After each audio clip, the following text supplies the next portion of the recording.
And joining me today is Florian Brody.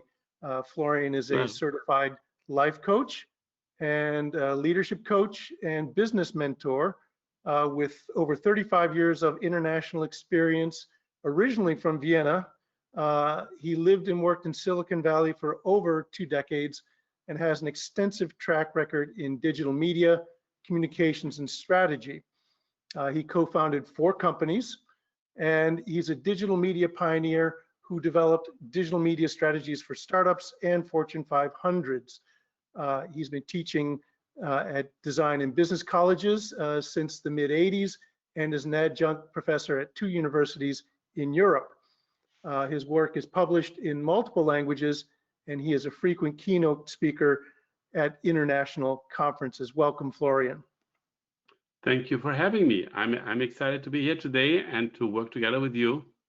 Very This good. is an amazing opportunity.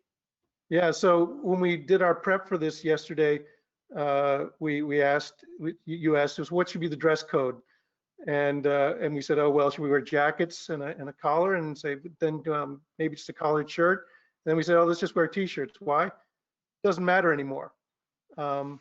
Interesting. We made a decision, a professional decision, and that professional decision came down to it doesn't matter anymore, which is kind of an odd way to make decisions. But here we are in black t-shirts, and we're living in a world that is completely upside down. Up is down, down is up.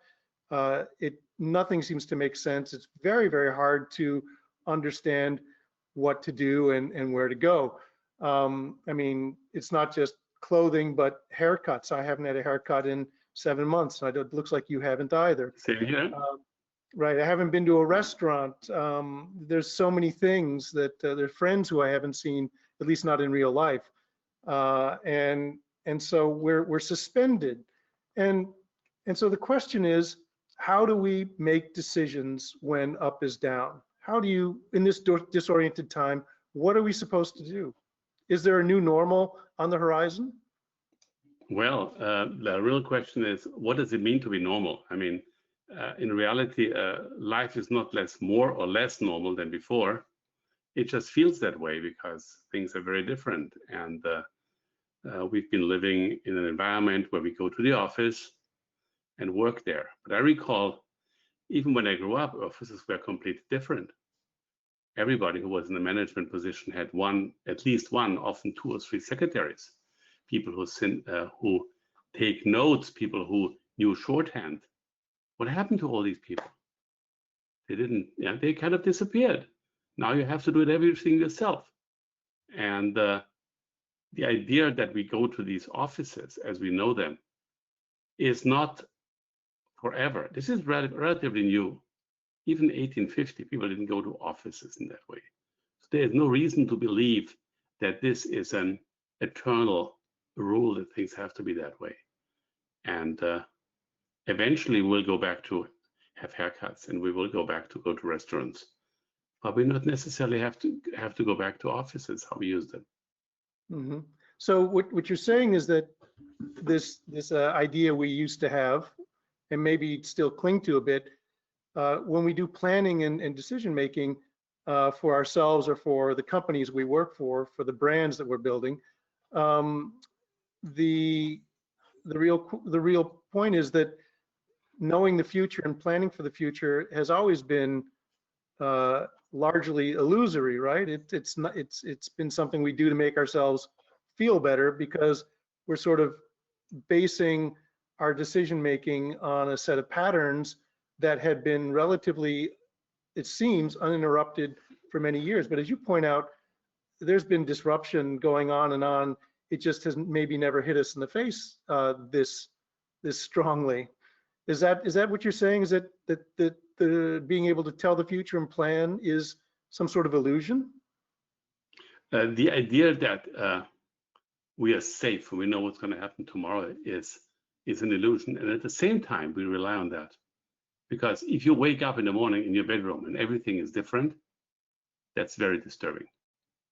But in the big picture, no, we had no idea. And I think it has been going on like that for the last 10,000 years, to the last 100,000 years.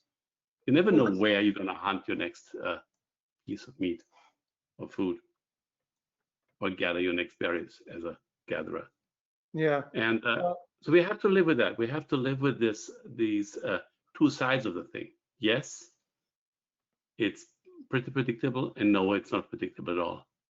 And because we look at it, the two sides here, Florian. You know, I just read this article by Cheryl Strauss Einhorn in the Harvard Business Review, how to make rational decisions in the face of uncertainty. And she is somebody who, you know, clearly very rational thinker, has got this sort of framework, this almost binary way of doing things. It's a standard operating procedure. It's like, one, identify the category of historical data you're working with, you know, salient data, contextual data, pattern data. Two, recognize which cognitive biases are triggered by each category of data. Three, invert the problem to identify what you really need to know. And four, formulate the right questions to get the answers you need about behavior, opinion, feeling, and knowledge. I mean, this is, I found this a very interesting article, but it's nothing I would ever do. I would maybe listen to some people, ask a few questions, and then make a decision. I'd go more with the gut. You know, that more sort of the blink idea, right? What do you think about this? What's better, standard operating procedure or gut? I think it's a very, very interesting question. I don't think it can be answered binary. I just spent the last half hour before we got started with my daughter, who is 16 and has to decide whether she joins the board of directors of the school or goes to her academic class, because the time collides. And there is basically no rational data or reference points that can be used to make that decision. And very often you have decisions where you believe you have a reference framework, but when you look closer, then all these reference points are not that important. And so the way I do it usually is really work through all the reference points, build my framework, use my standard operating procedures, and then make a gut decision. Mm-hmm.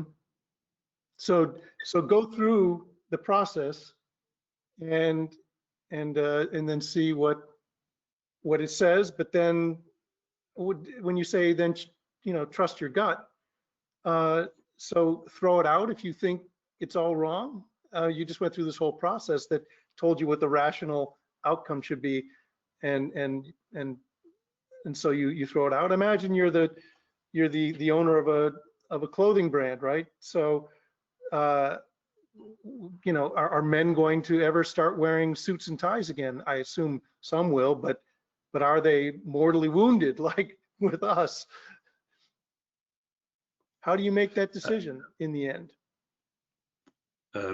But ultimately, the decision comes down to the big decision. Do you trust the data or do you trust your gut? Mm-hmm. So it's basically a decision about making a decision. Yeah. And I thought there's not one way always. But look at Apple. Steve Jobs was a strong believer that you shouldn't trust your clients. True. But what we always say is that when people make a decision about whether or not to associate with a brand, what we would call a purchase decision, when people make that decision, they have a mixture, but mostly rational points of order that they build up until they make the decision. And then in order to pull that trigger, which, you know, I think is an apt metaphor, because the idea of pulling a trigger, of actually shooting something, is an incredibly emotional decision. So we believe that, you know, at Chromium, we always say that you ladder up using rational points, but then you pull that trigger. Always, it's an emotional decision. Even if you're just saying, well, I have to, you know, purchase this piece of equipment for my factory. At a certain point, you can be like, okay, let's do it, right? Boom, you've had to make that decision, but it really had to be emotional. But is that from the gut, or did we bring that all the way up there is the question. And what's the difference? I found very interesting when I was involved in decision-making processes where I had to prepare a material for somebody else to make an executive decision, that it depends what it is. So we had to make decisions about buying things. You just mentioned that. Small things are easy. Really big things are easy. And I found out when it comes to corporate buying, about the stuff between the price tag of a sofa and a car is the hardest, because that's where people can relate. Yeah, when you say, well, let's invest $10 million, sure. I mean, if the balance sheet allows it and it makes sense, well, let's do it. Yeah? But should we buy the sofa? This is a discussion you have with your partner, and that's where it gets iffy. So I found it very interesting that it's really depending on what you decided and when you decided, and especially when you have basically no data points. Now, the other point, of course, Tony, which is very important, do you decide alone or do you decide together with somebody else or for somebody else? Because very often the whole decision-making process is not about making the right decision. It's about making sure that nobody's going to blame you. Or that you're going to be making people happy, right? Yeah.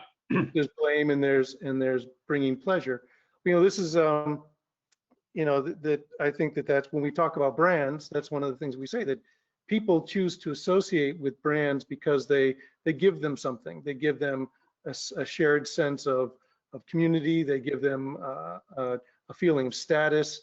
They feeling of belonging, a feeling of comfort. There's always something positive. There are also negative things, especially when you're talking about insurance brands or security brands, things like this, where there's also a fear that you're looking to allay.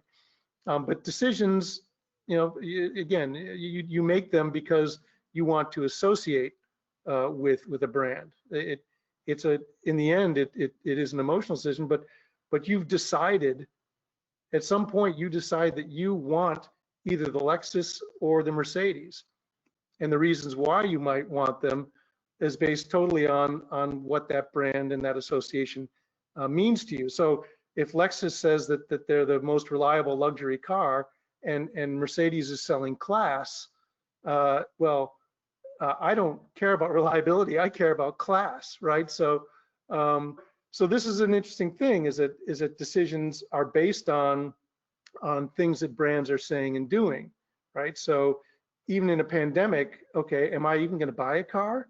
Maybe suddenly I'm shifting to a Tesla because I'm thinking about the environment now, right? Or another electric car because everything's on fire out here in the West. So suddenly my mind has changed because my desire for class has been superseded by a desire to help the planet. So it's changed my decision making, and maybe that's what's happened here during this whole pandemic and the resulting downturn, and now we've got this election coming up. It's just disorienting, and I think that it's going to change brand allegiances. What do you think of that? Well, I think especially when it comes to brand allegiances, there's a lot of lag. What is this?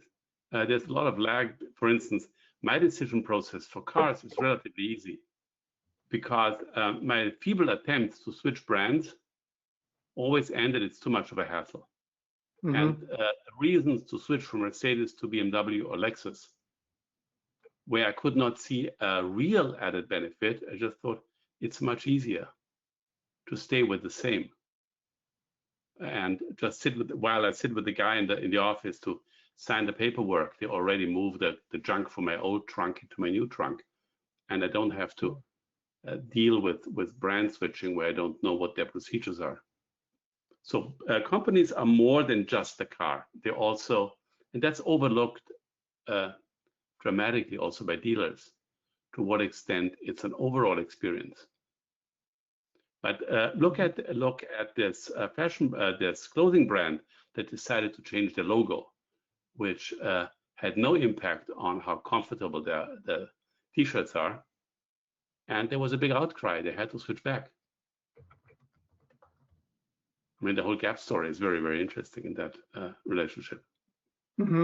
Yeah. Because as a consumer, we consider we own that brand. It's our brand. They can't do this to our brand. Yeah. So this is something that's kind of, that brings up an important point about brands, and that is that core brand tenets, if they're right for the zeitgeist, are maybe the way to make decisions. And you know that, and so that's what's very powerful to me about brands, and that is that if you've got the right mission, vision, and values, and granted, your mission, vision, and values that you have now are not necessarily the ones that are going to carry you through this pandemic, right, and through this downturn, and through the political turmoil, and through the climate turmoil, but if you've got the right brand strategy for the times, if you've got if you've got a resonant brand strategy, your mission, vision, and values are going to appeal to a wider audience and appeal to people in the moment. So when it comes to decision making for brands, I think that the biggest decision has got to be, do I have a brand strategy in place? Do I have the right brand strategy in place? Am I resonating with my target audience? Is there an opportunity to shift my target audience? Has my target audiences have their deep human needs changed? Have their drivers changed? I mean, these are maybe the questions I think that brand leaders should be asking themselves in a time like this. What do you think of that? Well, I think this is more important than what the brand looks like. Yeah? Do you stay in contact? This is equally true for corporate brands and for personal brand. If you don't know yourself, then you cannot build your own brand. And that's true whether you know the product or whether you know yourself as a person. I was part of the rebranding when the company that is now called Novartis decided to change their brand from Ciba-Geigy to Ciba, and had a logo that was baby blue and baby pink in a thin lines which were pretty much on any conceivable medium, whether it's paper or neon or logos or on the top of a building, completely unusable, but they spend a lot of money on it. And I asked them, why do you do that? Do you feel it connects to your customers? Does it convey the basic things like trust, reliability? Can you refer to it? And they couldn't answer these questions, notwithstanding that they had paid, I don't know how many 100,000 to a branding agency. Yeah. And there was no reason to switch it. I mean, the old one was perfectly fine. Yeah? So very, very interesting. Yeah, and so they were maybe making a decision to change the way that they presented themselves at a time when that wasn't necessary. But what about now? What about now? Is it time should anybody rebrand right now? Is it worth it to change your logo, or will that disorient people even more?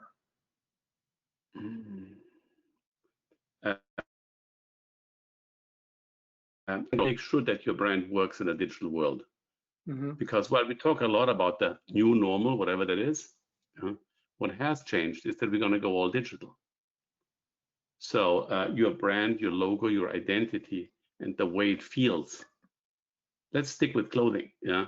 Now you buy online. And I admit that I'm not very good. I'm good at buying online, but I'm not very good at buying clothes online because I like to touch them. And I found that most brands are pretty bad at showing what I'm going to get.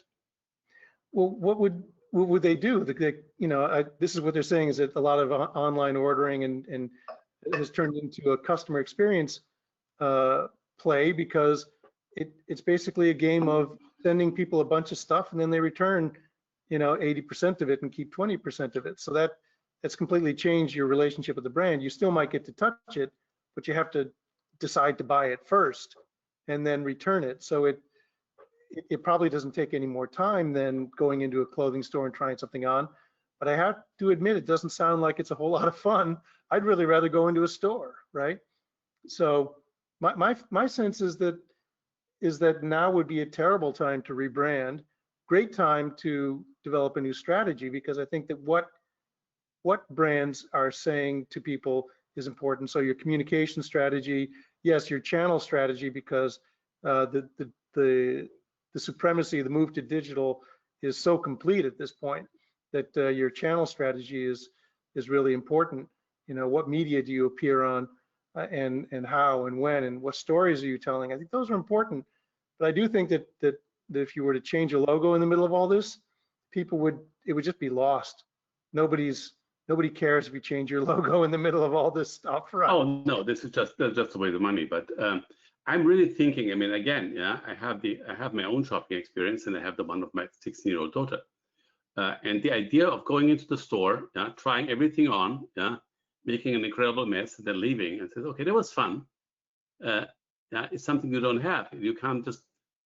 It's not really fun to just go to the store or go to the mall. Let's go to the mall. Let's see. And what I'm not going to buy a lot, but maybe I buy a T-shirt. But not even that is important. It's the experience and the brand. More than ever in America, they know that. In Europe, they know that less. Yeah? That the investment in basically hosting almost like a party in your store. And I'm thinking about teenage clothing brands, but even something that we would go to. Yeah, it's nice. Yeah, and if you have a really good salesperson, then the whole thing can be a positive experience. Now you're all alone. So the question is, will there be experiences where somebody does it with you? I don't know. I mean, I think there's a lot. I mean, we worked on a brand that where they had developed a thin film polymer, where if you had this thin film polymer on your end and I had it on my end, if I went and touched my screen and you touched your screen, we could feel. You could send touch over the internet, right? It's not the same as feeling a piece of fabric, though. I don't know how that can ever get digital unless there's a blank slate, right? That you send signals to, and it adopts the characteristics of a fabric. I still think in the end people are going to have to go in, and so I don't think that. I think part of the decision-making process needs to look further into the future. There will be, I think, a desire to return to a sense of normalcy. So when somebody's leading a brand, the idea that you would throw out all of the real life experiences, I think is a mistake. I think that the craving, the human desire for contact and for these experiences is going to make it so that digital will, I think, while it'll continue to grow, I don't think it'll ever completely take over. No, it cannot. Yeah, as long as we have bodies. That and the big. It's interesting because in a way, the whole development started in the 16th century with this idea of the separation of body and mind. Otherwise, we would never had all these ideas. And some stores adapt. I think the shopping experience that we have today will move more and more towards a showroom experience rather than a shopping. And maybe you will be able to go to a place where you have your own private suite where you try on everything you want, then leave, and then maybe buy online or buy on the screen there. But what you said, I think, is very, very important, and that is whether it's a shopping experience B2C, where you buy a hoodie in a store, or whether you buy a big piece of equipment for your factory. The personal relationship to somebody you can work with is very, very important. And that we still have to figure out how to do this in the right way in this environment we are now. And it will not stay that way. We will go back out. So I want to talk a little bit, Florian, about something that's been on my mind a lot lately, and I alluded to it earlier in the broadcast, that we're in a scenario, and where you read that the best case that we can that our climate can possibly achieve is is 450 parts per million of carbon in the atmosphere, and which will mean a 2-degree plus rise in temperature, which will mean more of these hurricanes, more of these tornadoes, more of these windstorms, more of the fires that we've been experiencing and the droughts here in the West. It seems like our very existence, both as a species, as well as our regular day-to-day existence as people who make decisions for companies and for ourselves, purchase decisions, as well as brand leadership decisions, that we're kind of at a point where really the best decision that you can make, you can know that it's a good decision if it is going to have a positive effect on your children and grandchildren and their children, so 7 generations, as they would say, that really we have to think about the future, and that every business decision we make, every brand decision we make, every investment decision we make should be based on the ESG concepts of the environment, of social good and of governance. This idea that social justice and climate change are going to be the biggest driving factors as to whether we even hold together as a civilization. Should those be, do you agree that those should be what people in positions of power at a brand, are those the decisions that they should be making now? Should they base them on the future? I think they have a responsibility. Those people who actually can move large amount of money, large amount of products, large amount of services, they have a responsibility. And this responsibility is not, in many cases, not being taken care of. It's, I mean, there are so many cases where short-sighted, let's make a buck before the end of the year, backfires. But in general, if I can make $100 this year, why should I wait for next year? And I found this, I mean, coming from Europe, I find this especially in America, on very banal. Yeah, it's very interesting, because even go back to your example of buying a car. In Europe, you walk into the store and you talk to them, and we have a nice conversation, and they give you a lot of folders and paperwork. In the old days, today it's more online, and you come, maybe you try this. What can I do to make you buy this car today? Because the guy needs to close the deal today to get his bonus. Mm-hmm. So I think thinking long term, and while this sounds elusive, like the climate, the future, the kids, the civilization, it is very clearly towards the bottom line. Mm-hmm. And even the bottom line today, what you want to accomplish, that you think long term. And once you think long term, then the whole question of where we are today is not even that important. It's really what time frame you're looking at. Right. So, but I guess when we think of making or saving money, and or lifestyle, would you prefer? I think that the question is, what lifestyle are we going to prefer in the future? And this is why I think that it's important for people who in the position in positions where they're making decisions for brands. I mean, making a buck has always been the American way, right? This is the land of unfettered capitalism. But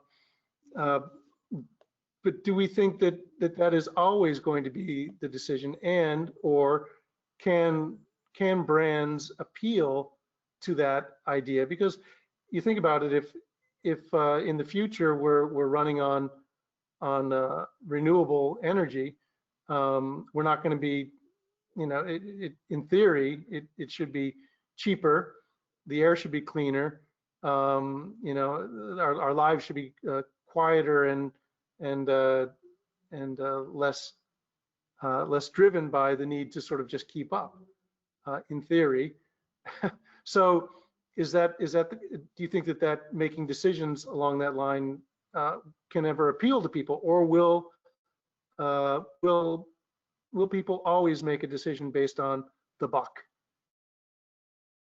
Save a buck, and I don't care about the planet, right? So should the decision be we should find a way to posit what our brand says and what our brand does in this light, that it will make you money, save you money, give you status. I mean, look at the Tesla, right? It's an electric car, but talk about status, right?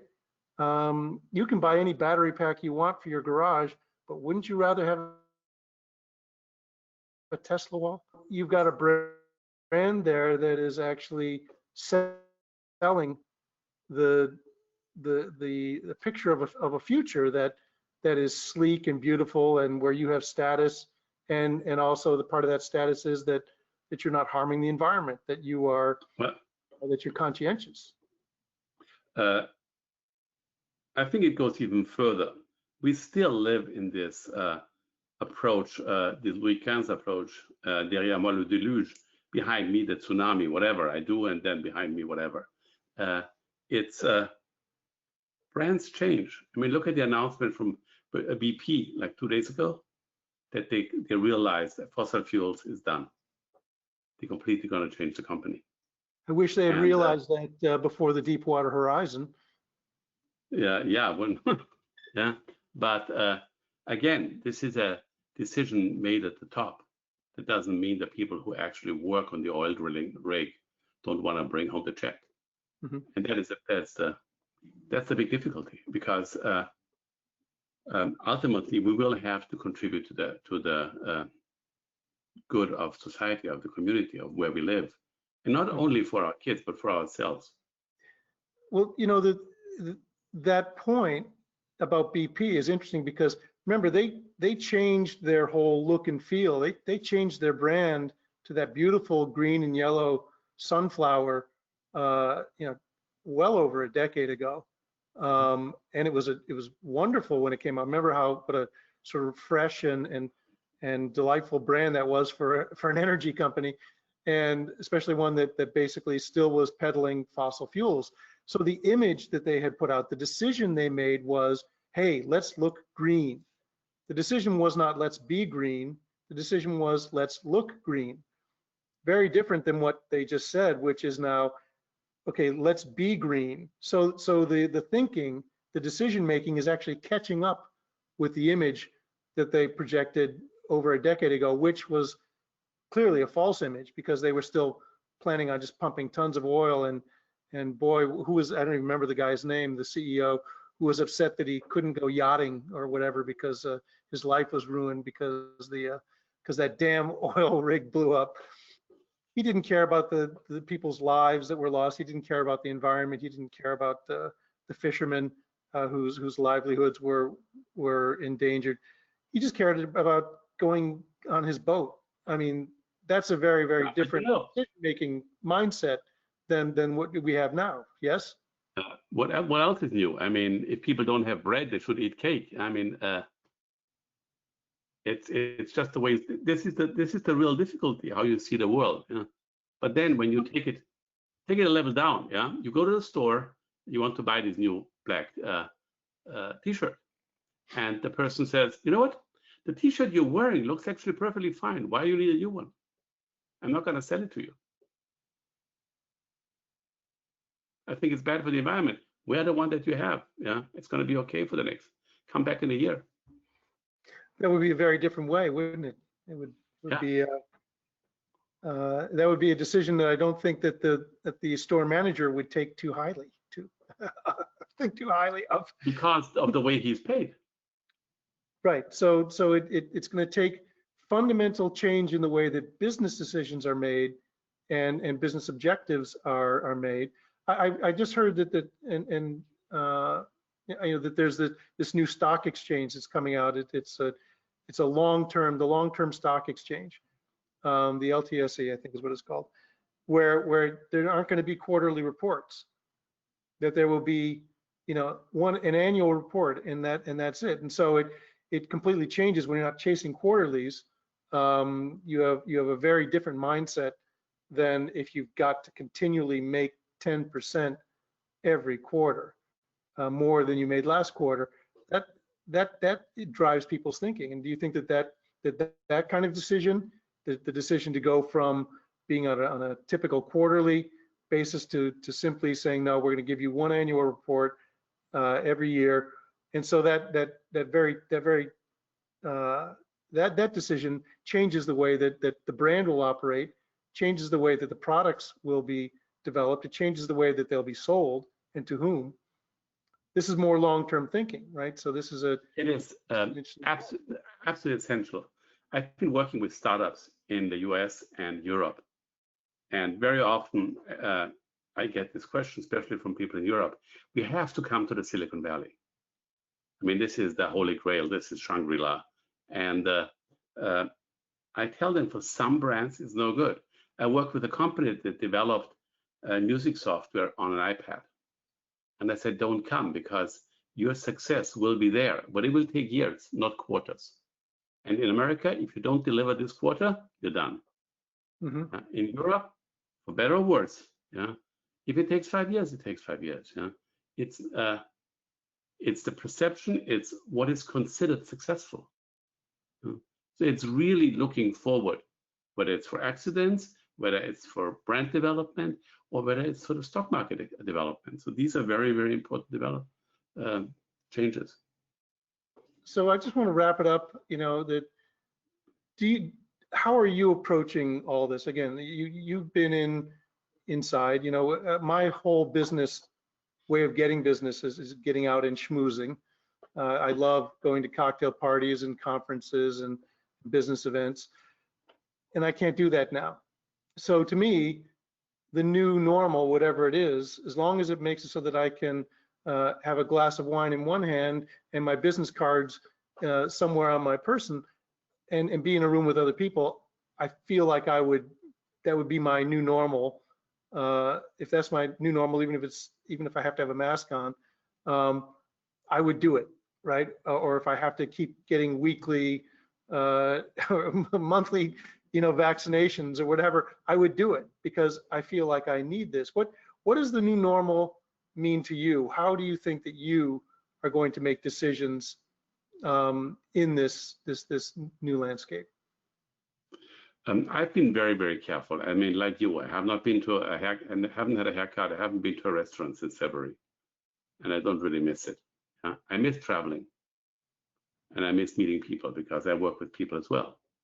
And would I go very far wide with vaccinations and masks and whatever it takes and new models? Yes, absolutely.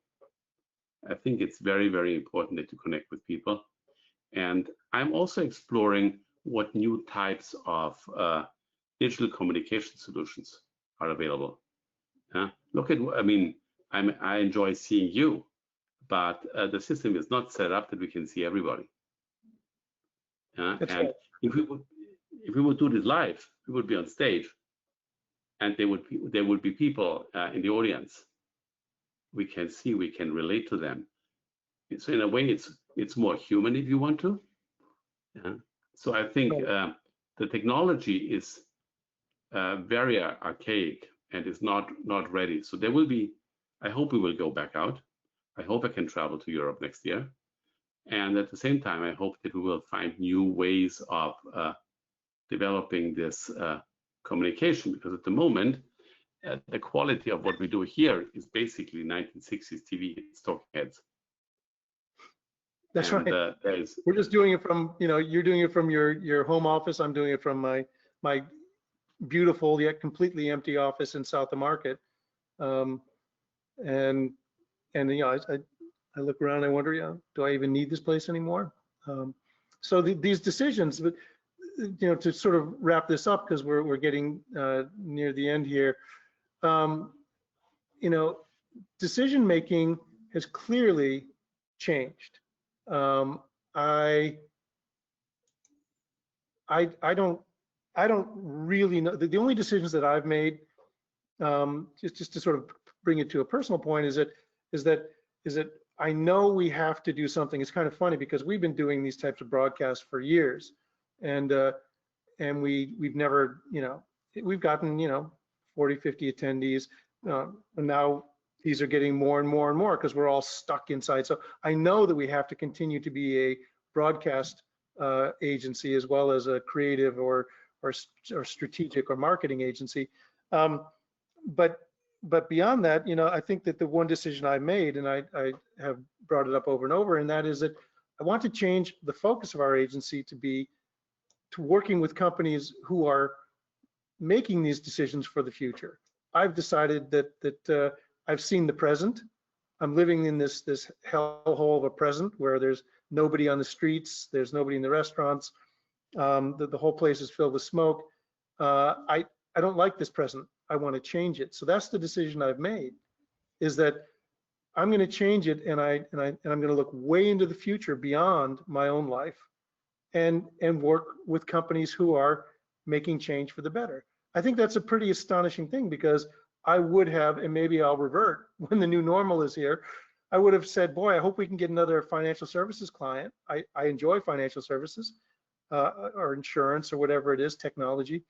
But now I'm thinking, mostly I want, if I work with a financial services company, I want them to be a company that focuses on ESG investing, right? Environment, society, and governance. If I'm buying a product, I want that product to be one that is sustainably produced. If I'm working for a company that makes products, I want to work with companies that do sustainably produced or green or all electric, whatever it is. So, I mean, it's not a huge mind shift. I've always been something of a environmentalist, hippie type, left coast radical, as much as, middle-aged, boring guys like me can be. But if my thinking has undergone this profound shift, I would assume that most other people are also undergoing profound shifts in their thinking if they lead brands, but not necessarily in that direction. The idea, I mean, as much as it's important, and I agree with you, the only way to move forward is to work with companies who are responsible for their action in a very general way. It's not new. I mean, the idea of right speech and right action and right livelihood, which goes hand in hand with right mindfulness, it's something that has always been around, but basically taking responsibility for what you do. Mm-hmm. And this is often missing because we're moving too fast. Yeah. So what you said about the quarterly is mm-hmm. one aspect. The quarterly reports is one aspect of moving too fast. Yeah. So what about for the companies? We have dozens of people on with us here today, and some of them are probably in brand leadership positions. What would you say to them? How do they maintain relevance and resonance when they can't see, touch, and on a one-to-one basis talk to their customers? How would you advise? How would you coach? If you're coaching one of these leaders, what would you tell them to do right now? How would you tell them to make decisions?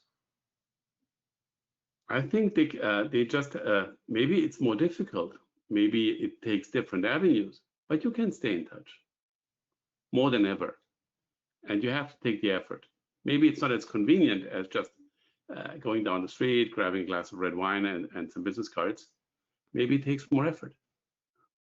That's why I'm excited to be here with you today, because my work involves reaching out to people, connecting with people.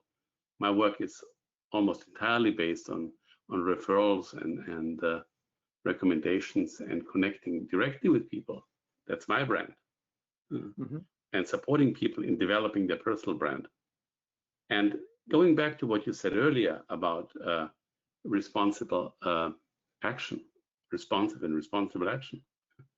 As a decision maker, and it doesn't matter whether you decide for yourself whether you're going to buy the blue or the green t-shirt or the black one, or whether you decide for a large company with 20,000 employees, you have to know yourself. And once you once you're really connected to yourself and you're fully present, then the points that you just made, looking for the environment, looking for our future, looking for the future of our kids, comes totally normal. So it's Very not so good. much that we say, do that, do that. No, it's organic. Once you are authentic and you realize how the world shows up for you, these things become, you see, yes, of course. And I think this is the power of brand leadership, both in a corporate and in a personal way. Well, Florian, thank you. And thanks to all of you there in TV land for joining us. I hope that you found this constructive. Feel free to get in touch with either one of us. So thanks also to Julie Robertson, who is our producer today, and we look forward to seeing you at our next event. Take care, everyone. Thank you so much for having me. And yes, please reach out, because we have to keep the contact, even if we can't share a glass of wine or meet at the next event. We can meet online, and I'm reachable. Thank you, Tony.